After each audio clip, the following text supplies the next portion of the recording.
Well, we're now probably around about maybe halfway into this trial. It is a mammoth trial. And we've had someone thrown out in the main courtroom. Sean Combs had come in, the jury hadn't, and a woman shouted, "Diddy, the motherf are laughing at you." She was taken out, dragged out by the marshals and ranted something about the system, and that happened before the jury came in, so they weren't too startled by it. It's another incident that's occurred. Already, a YouTuber has been banned from court. Some of the witnesses are anonymous. They have very graphic testimony they're giving about claimed sexual assault. A YouTuber was alleged he went outside the court and revealed who she was, stripped her anonymity, and now he won't be allowed back into the court, which is, I think, going to ruin his broadcasting a little bit. So yeah, some of the chaos and hecticness of this case is happening in the court, but not on the witness stand. So one of the star witnesses of the trial has been a woman called Mia. Now, she is anonymous.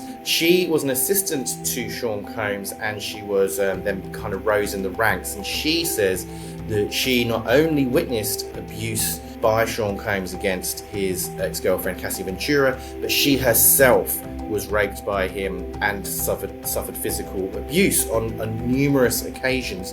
She said, for instance, that when she was at Combs's one of his residences, which was a lot, she wasn't allowed to have a lock on the door, and one day she woke up and Sean Combs was on top of her. She said she was on one of his yachts once, and she was so terrified of him because he went into a rage, she actually escaped to the mainland but was then brought back. So she gave a lot of quite harrowing evidence over several days. However, Combs's defense pointed out that she was extremely gushing about Sean Combs on social media. On Instagram, she said he was like a brother to her, a mentor, and so they questioned, how comes you were saying all this lovely stuff about Sean Combs if in reality you were being physically and sexually abused by him? Well, she said that her life was so consumed by Sean Combs that the only thing she could put on her social media basically was her life with him and his girlfriends and various things.